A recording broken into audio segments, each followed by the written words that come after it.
Turn that beat up. Yeah, load up. Yeah, that's all I'm trying to say. Forget about talking, I'm just gonna off them. That's it, don't got time to play. Load up. Excel Perion, the Perion Perspective, episode 10, and I'm back bringing you the latest news on this planet, this world, this crazy, crazy world, and again, something that is not getting the news fair, is not getting the awareness that it should be getting. This Brett Farve story, man, is taking on new heights. It seems like people done forgot about it, but me, I ain't forget about shit. And we gonna go through it right fucking now. Let's get it.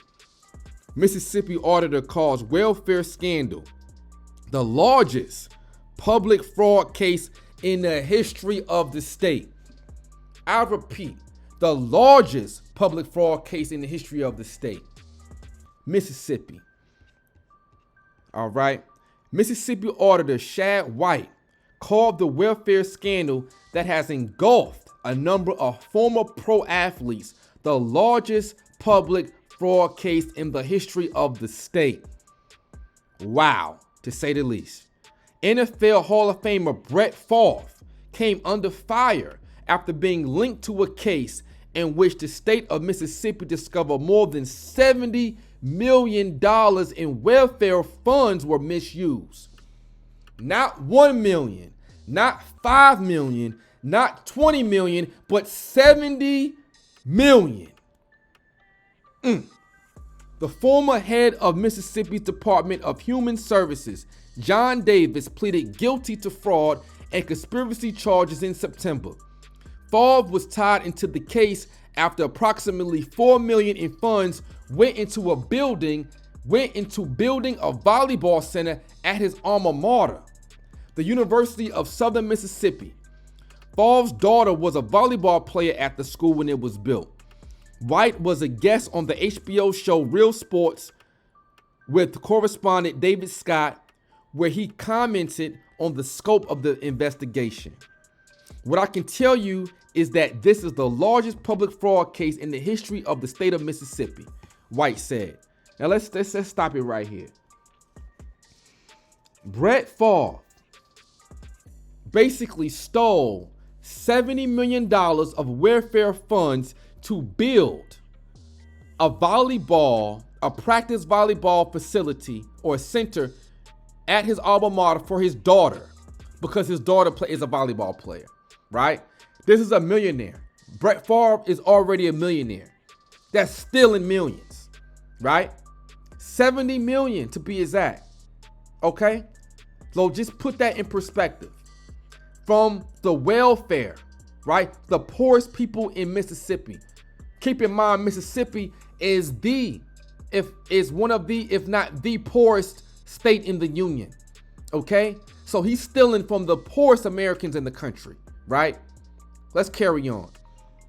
Scott asked the auditor if he had any idea what kind of case he had waiting for him when he was selected to investigate the misuse of the welfare funds, and White answered, no, absolutely not.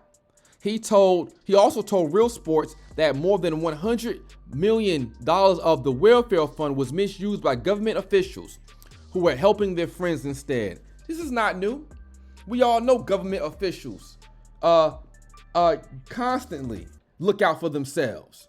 And they lie and say that they look out for the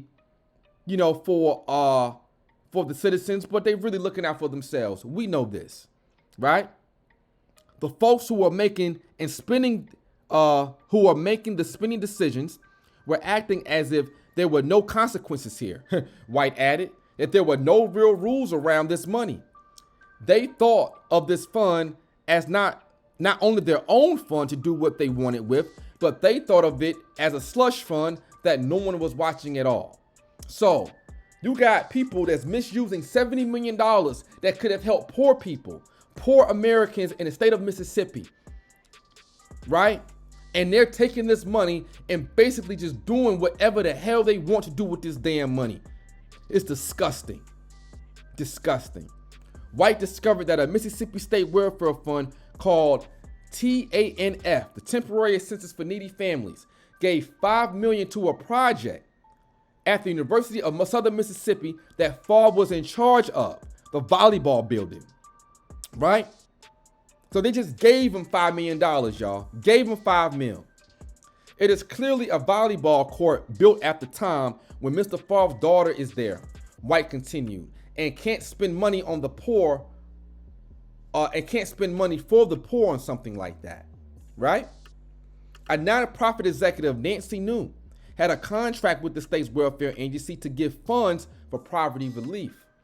Real Sports obtained a text message from Farve to New that read, "Very big deal and can't thank you enough," the text read. Farve got an additional $1 million from New, and in return, he would give some speeches to residents, but Farve never gave these speeches, right? So Farve took the money, never gave the speeches, right? And hey, everything's all good, right? I'm Brett Farve, nothing can be done to me, huh? Let's carry on. There's the weird transaction involving $1.1 million going to Farve. White said he's supposed to speak at 3 total speaking engagements, but he didn't show up at those events. New and her son Zach pleaded guilty in April to bribery of a public official, fraud against the government, and wire fraud, right? So evidently this is not the end of this, and Brett Favre will definitely have to pay for his crime. You just can't go stealing $70 million and, oh, I'm Brett Favre and everything's okay. No, everything's not okay. And more people need to cover this news. Brett Favre has not been covered nearly as enough as he should. I mean, you got people that's was covered stealing, $1, $2, $3 million in PPP loans, and I've seen more coverage on them than Brett Favre stealing $70 million, right? $70 million. It's a $70 million fraud case, okay? And Brett Favre think he can just walk off scot clean. It's not going to happen. He's going to have to pay for his crime. I don't care who he is, right? So, I mean, this is ridiculous. This is definitely not the end of this. This will definitely carry on. I will be here to document, to report on this. This is the SL Perion. You know who I am. The Perion Perspective. I'm out, man.